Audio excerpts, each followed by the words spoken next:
Oke, teman-teman,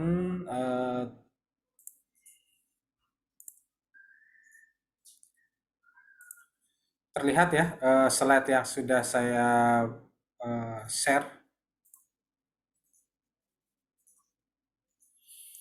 Oke, di pertemuan ini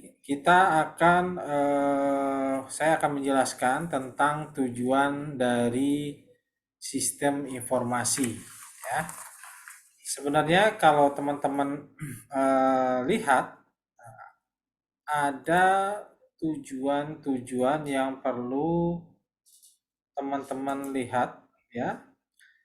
Di antaranya adalah yang pertama terkait dengan apa itu sebelum ke tujuan, ya, apa itu sistem informasi. Nah, sistem informasi ini adalah salah satu alat dari manajemen untuk mengambil keputusan, ya, keputusan dan juga menjalankan operasional perusahaan. Nah, untuk eh, memutuskan apakah informasi yang didapat itu merupakan landasan untuk mengambil eh, keputusan dari institusi. Contohnya, di STT Terpadu Nurul Fikri sebelum ada program studi bisnis digital gitu ya, dari pihak kita coba mencari informasi eh, manajemen atau jurusan apa yang dirasa cocok untuk atau yang berkorelasi dengan SI dan TI gitu ya. Ternyata yang setelah dicari informasi lebih detail ternyata adalah bisnis digital. Makanya diputuskan eh, program studi bisnis digital itu untuk perkuliahan di STT Terpadu. Nah, informasi tersebut itu didapat dari banyak cara ya teman-teman semua. Dari mencari informasi lewat internet maupun informasi lain seperti halnya kita menyerahkan kuesioner misalnya. Setiap presentasi ke sekolah-sekolah kita coba untuk menyebarkan kuesioner, ya, mengetahui kebutuhan dari mahasiswa atau dari siswa itu apa sih kebutuhan dan apa yang dicari gitu ya. Ternyata adalah bisnis digital. Makanya kita coba untuk membuat program studi tersebut. Yang tentunya saja sistem itu bisa kita kombinasikan baik itu menggunakan orang-orang, teknologi informasi maupun prosedur-prosedur yang terorganisir, ya.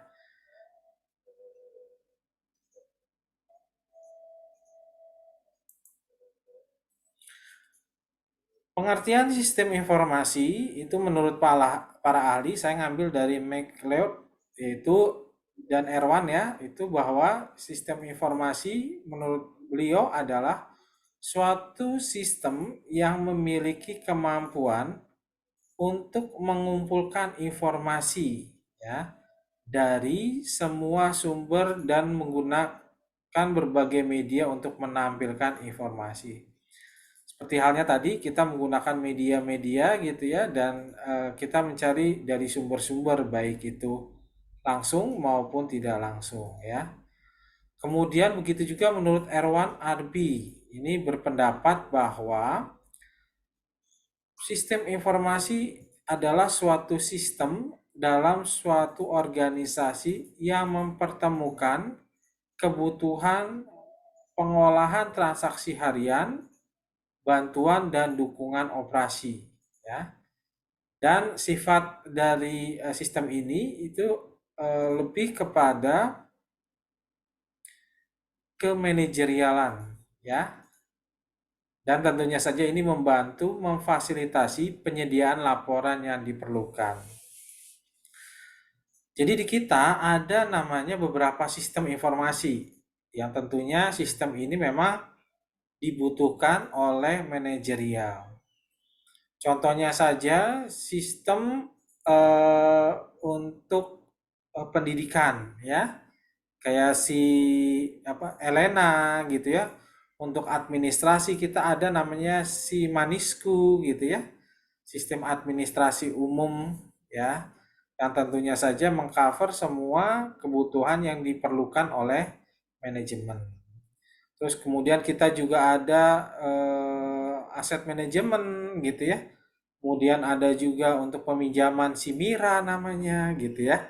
Dan itu tentunya akan mempermudah kita ya, baik itu dalam pengelolaan transaksi, peminjaman maupun lain-lainnya gitu ya. Yang tentunya saja ini akan lebih memperingan kerja kita gitu ya. Walaupun pada awalnya memang dirasa sangat sulit gitu ya. Tapi lambat laun kita akan lebih mempermudah kita gitu dalam melakukan penginputan dan lain-lain yang tentunya nanti terintegrasi dengan yang lain. Contohnya tadi saya katakan ada namanya sistem kita Simanisku. Ini nanti berhubungan antara keuangan gitu ya, kemudian di sarana prasarana, pengadaan barang gitu ya, dan lain-lain. Itu adalah salah satu cara untuk mempermudah kita ya, yaitu dengan membuat suatu sistem.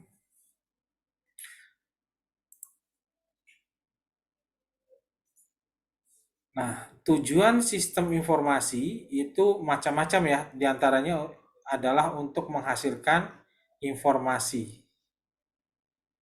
Dan biasanya ada data yang perlu diolah untuk menjadikan bentuk informasi itu berguna. Ya, tentunya bagi para penggunanya. Nah, di sini ada tiga pilar yang perlu menggunakan atau memanfaatkan dari sistem tersebut. Yang pertama adalah relevansi, tepat kepada orangnya. Ya, kalau kita misalnya eh, bagian sarana prasarana tepat memanfaatkan sistem namanya sistem peminjaman ruangan gitu ya.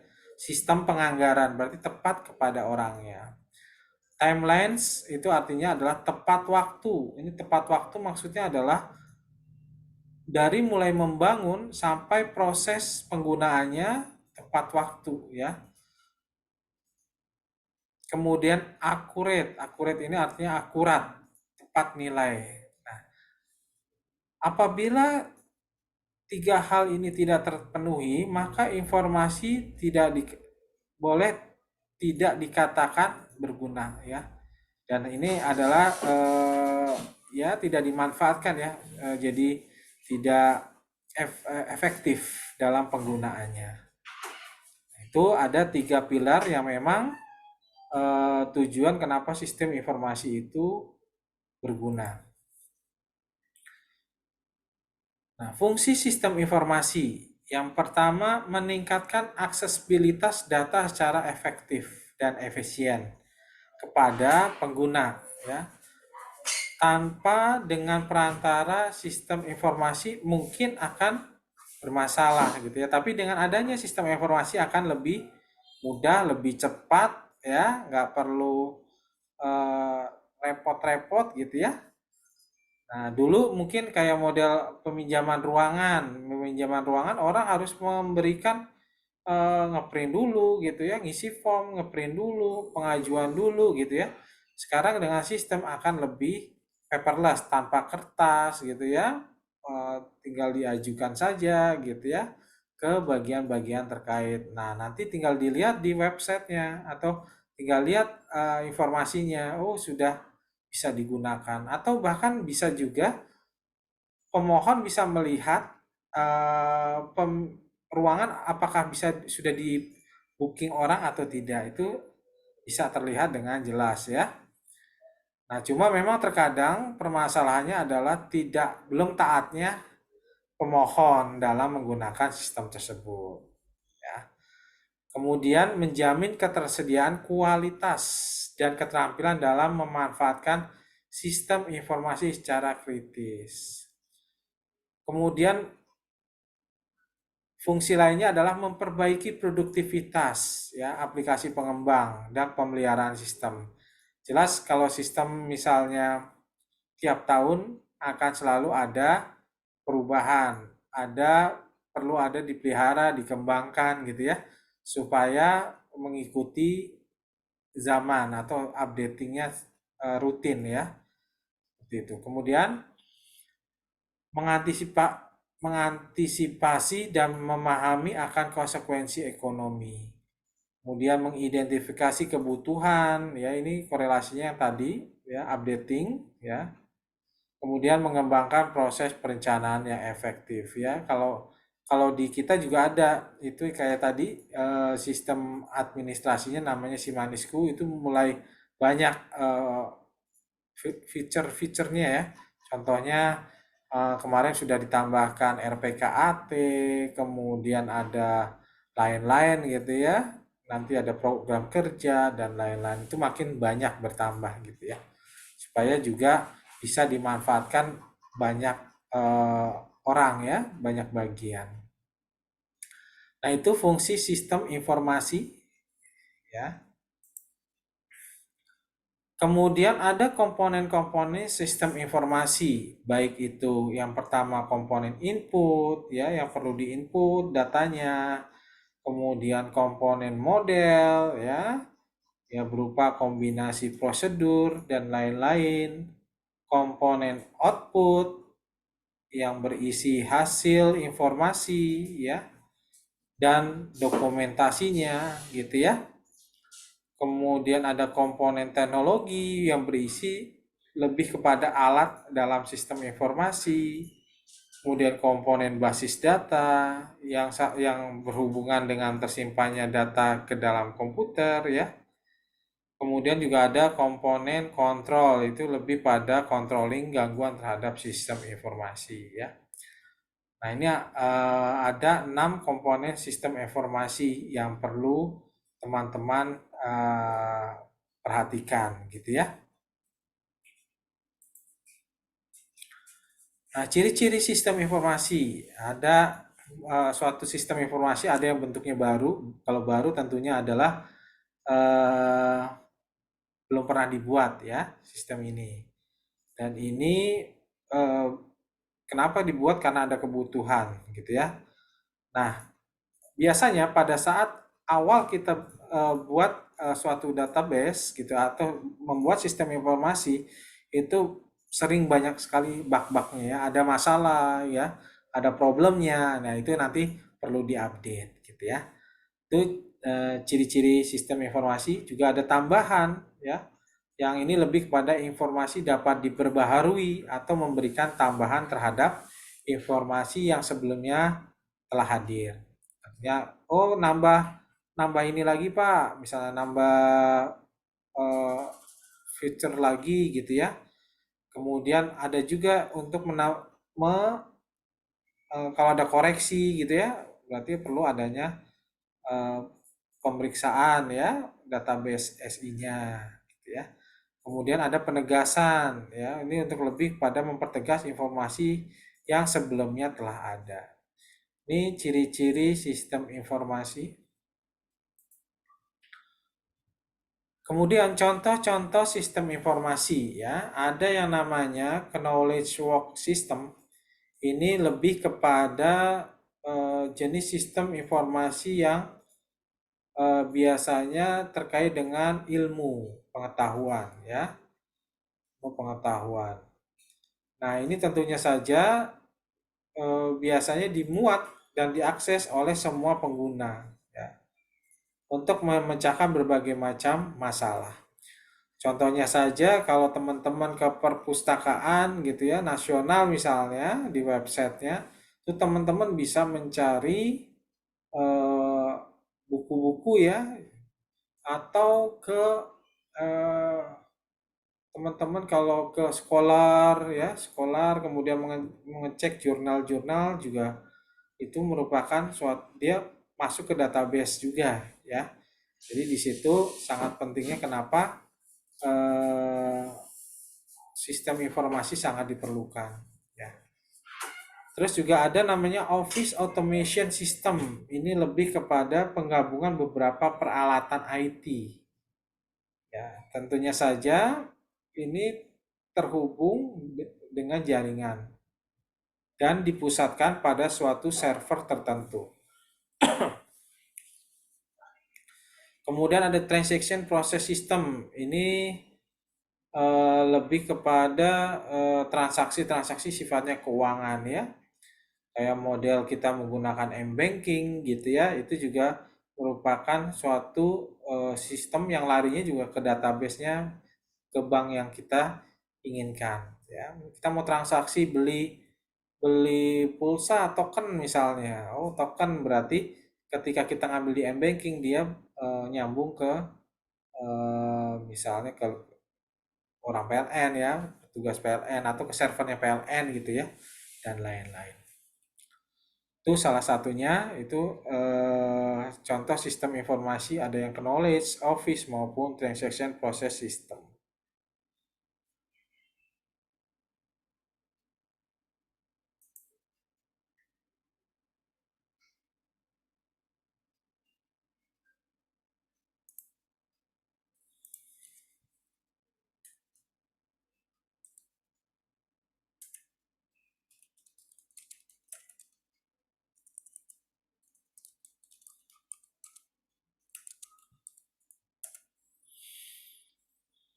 Oke, kemudian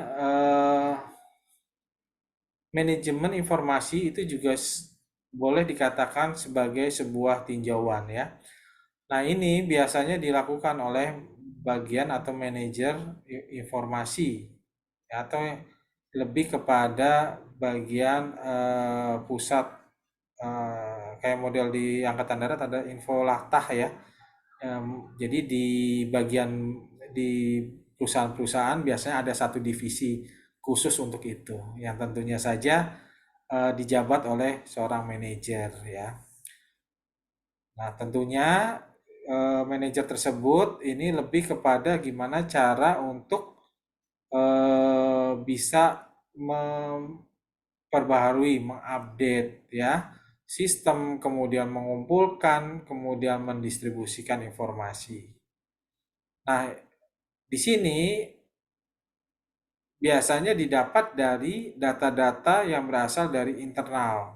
Ya, kalau memang digunakan oleh internal. Tapi kalau digunakan oleh publik gitu ya, oleh masyarakat, berarti kita harus cari informasinya lebih detail ke masyarakat.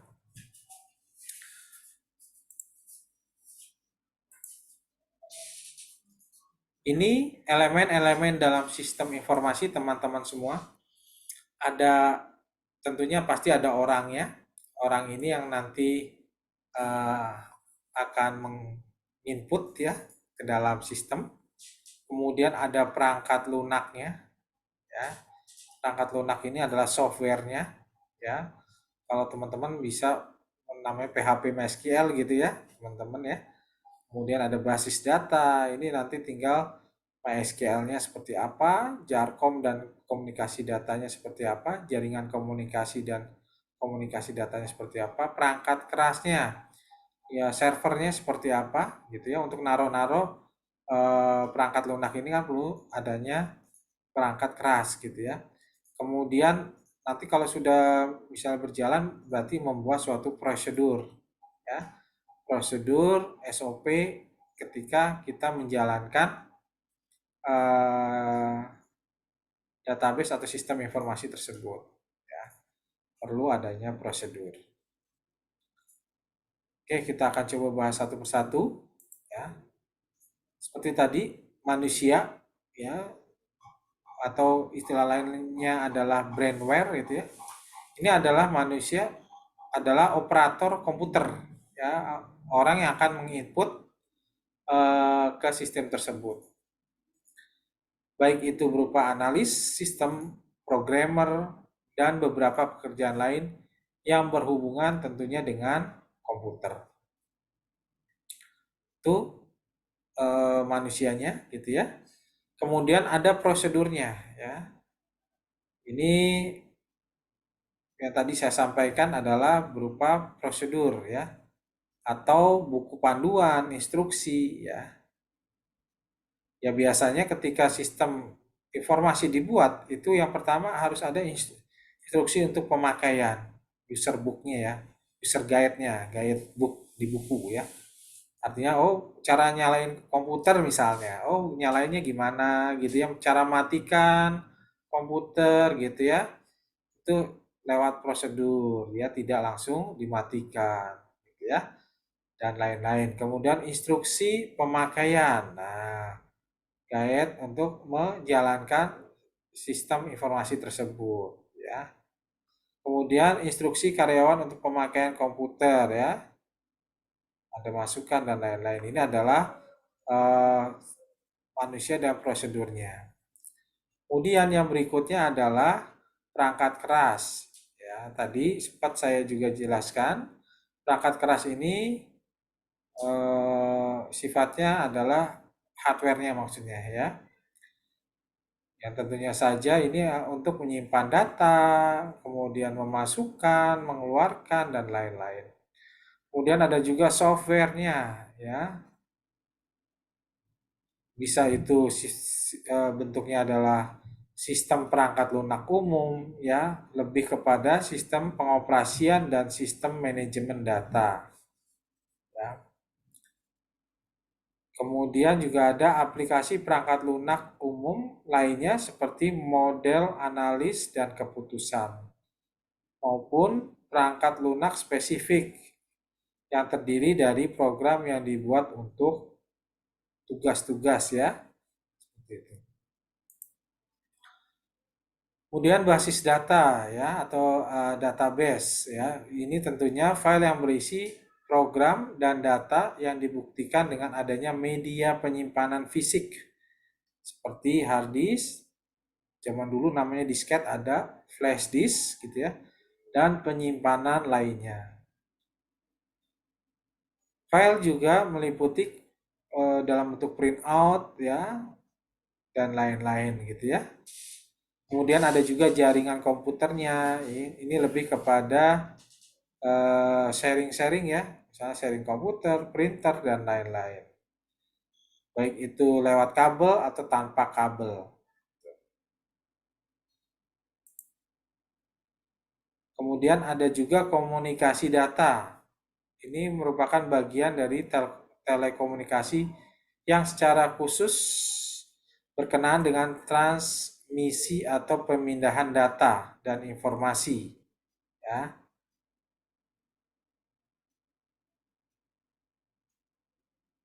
Jadi ini bisa berkomunikasi antara komputer satu dengan komputer lainnya.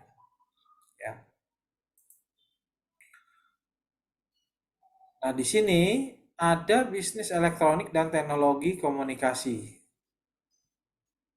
Teman-teman pasti sudah memahami apa yang dimaksud dengan e-bisnis ya, bisnis-bisnis melalui elektronik ya. Yang tentunya saja ini makin lama makin ke sini sangat ketat ya persaingannya. Contohnya saja ada namanya Stone ya, Purina Corporate ya. Ini mereka melakukan penjualan dengan membeli bahan mentah dari beberapa negara. Contohnya aja di Cina ya gitu ya, misalnya. Nah, mereka melakukan komunikasi itu melalui teknologi informasi elektronik ya, melalui internet gitu ya. Kemudian saling membuat perjanjian via internet juga, baik dari sisi bahan mentah maupun bahan setengah mentah yang nantinya akan dibuat dan dipasarkan dalam bentuk bahan jadi.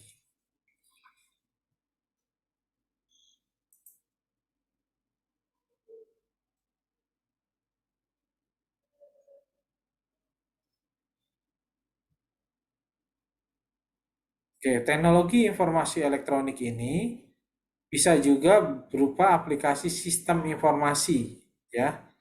yang menggunakan jaringan, alat-alat atau perlengkapan untuk menyampaikan informasi dengan alat elektronik. Fungsi teknik teknologi informasi elektronik ini yang pertama menyediakan koordinasi dan komunikasi dalam satu perusahaan atau dalam perusahaan.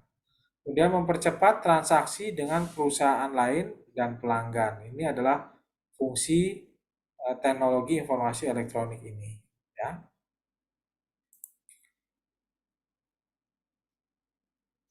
Beberapa teknologi informasi yang dipakai dulu ketika zaman tahun 90 ya, itu ada namanya mesin fax. Ya, mesin fax ini merubah yang dalam bentuk eh, kertas gitu ya, ada tulisan kertas dimasukin mesin tersebut terus terkirim ke fax lainnya dalam bentuk printoutnya berupa kertas juga ya. Dan di sini di mesin fax ini lebih menerima teks dan gambar melalui saluran telepon dulu. Itu zaman dulu banget ya, tahun 90-an. Kemudian ada namanya voicemail. Ini sistem berbasis komputer untuk menerima dan menyampaikan telepon yang masuk ya. Ini dulu model telepon gitu ya. Sekarang tidak hanya telepon ya, lewat HP sekarang juga sudah mulai berkembang ya. Sudah mulai voicemail, dulu mail pakai suara. Sekarang kan pakai HP Android kita bisa langsung ngomong lewat WA, lewat Telegram gitu ya. Kemudian ada juga sistem surat elektronik. Nah, ini mengirimkan memo dan informasi lain antar komputer lewat yang namanya email. Ini beberapa teknologi informasi yang digunakan. Nah, ada ya, data komunikasi, jaringan data komunikasi ya yang memang bisa dikatakan merupakan salah satu bagian dari sistem informasi ya. Baik itu jaringannya dikenal dengan internet dan sistem penyertanya. Kalau internet dia lebih kepada jaringan komunikasi data publik yang sudah mendunia ya, sudah saling terhubung antar negara, pulau dan lain-lain gitu ya. Kemudian ada sebelum internet kita juga ada namanya ISP. ISP ini adalah Internet Service Provider. Ini lebih kepada perusahaan komersil yang mengelola sambungan permanen ke internet. Ya, teman-teman mungkin sebagian besar juga pakai yang namanya Telkom, Telkom ya, misalnya pakai IndiHome itu ISP gitu ya. Terus ada lagi misalnya FiberNet, kemudian lagi Icon Plus, ASPA dan lain-lain ya. Kemudian ada juga namanya WWW, ini singkatan dari World Wide Web ya. Ini merupakan yang memberikan akses ke internet dan menawarkan kemampuan berhubungan serta multimedia. Ya, ketika ngetik ya, misalnya ke alamat eh, domain misalnya, ngetiknya www gitu ya, atau langsung langsung keketik gitu ya, www otomatis misalnya itu juga bisa ya. Kemudian ada web server, ini lebih pada workstation. Tujuannya lebih pada penyesuaian untuk mengelola pemeliharaan dan mendukung situs web ya. Kemudian ada juga browser ya, kayak model browser ini maksudnya adalah kayak Mozilla, Firefox gitu ya. Ini lebih kepada browser. Ini piranti lunak ya yang mendukung grafik dan kemampuan hubungan dengan diperlukan untuk menavigasi yang World Wide Web-nya itu ya. Kemudian juga ada namanya search engine. Ini teman-teman pasti sudah menggunakan ya untuk alat mencari halaman web ya yang mengandung istilah dari pengguna dan kemudian memperlihatkan ke halaman yang sesuai. Search engine juga banyak ya. Tapi yang sering digunakan adalah google.co.id atau .com ya. Tapi banyak juga di versi-versi lainnya sesuai dengan kebutuhan aja.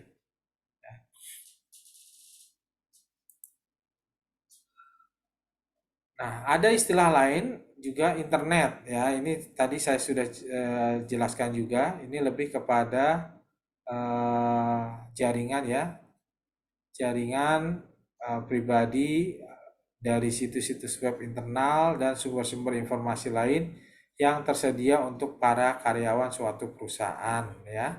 Kemudian firewall ini lebih kepada sistem hardware dan software yang menghalangi pihak lain untuk mengakses jaringan internal suatu perusahaan. Nah, itu perlu adanya tembok ya, tembok pengamanan supaya apa? Orang tidak masuk ke server, mengacak-acak database dan lain-lain. Kemudian ada juga extranet. Ini lebih kepada membatasi ya sistem informasi internal oleh admin supaya tidak di melebar kemana-mana. Makanya perlu adanya pembatasan.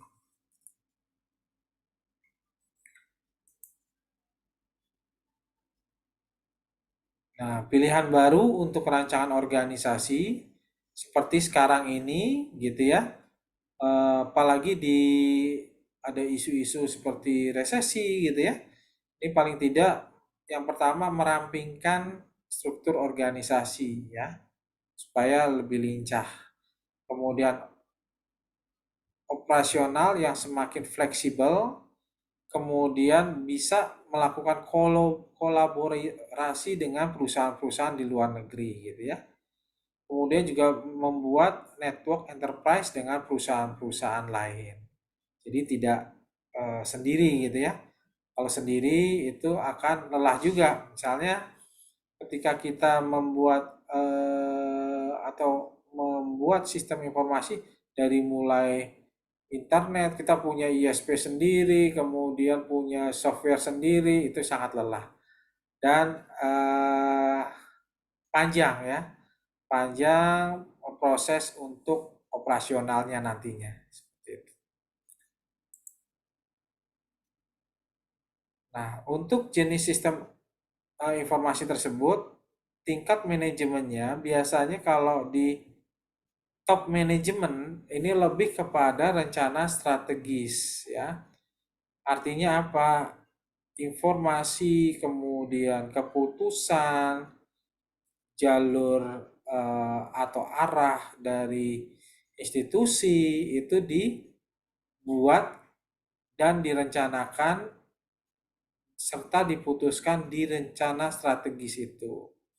Rencana strategis itu banyak ya, ada yang rencana 6 bulan, kemudian 1 tahun gitu ya, ada yang 5 tahun gitu ya, tergantung dari yang diinginkan oleh pihak top manajemen ya.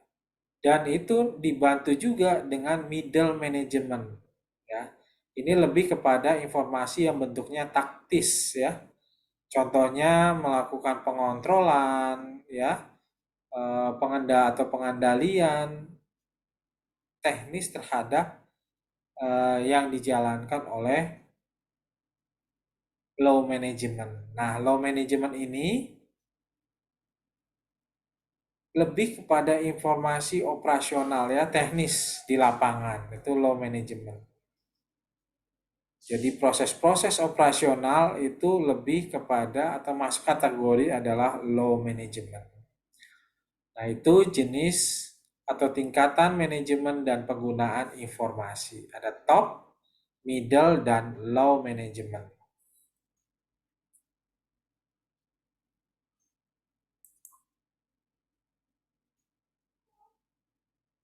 Oke, teman-teman, itu adalah penjelasan mengenai pengelolaan bisnis memanfaatkan TIK. Di chat tadi saya sudah share juga terkait dengan presensi kehadiran. Silakan teman-teman absen di situ. Ada yang ingin ditanyakan teman-teman semua?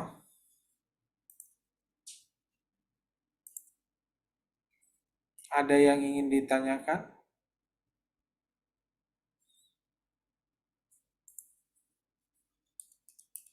Tidak ada?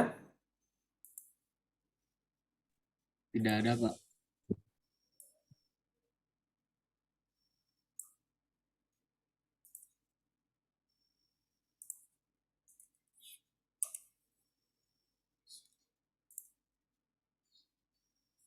Oke.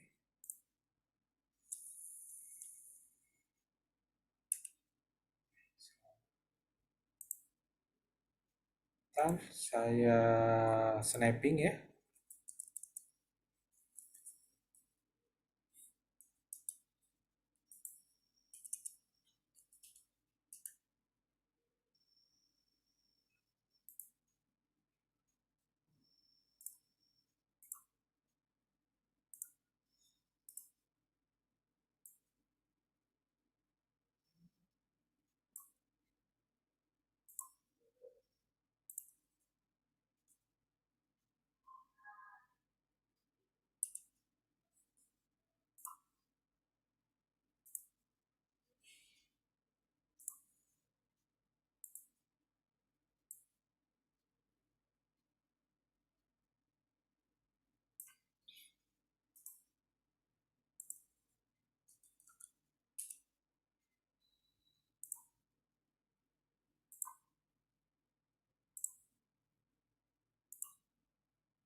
Oke, kalau tidak ada pertanyaan, saya akhiri eh, pemaparan materi ini. Kita tutup sama-sama dengan membacakan hamdalah, alhamdulillahirobbilalamin, dan doa penutup majelis. Assalamualaikum warahmatullahi wabarakatuh. Waalaikumsalam warahmatullahi wabarakatuh.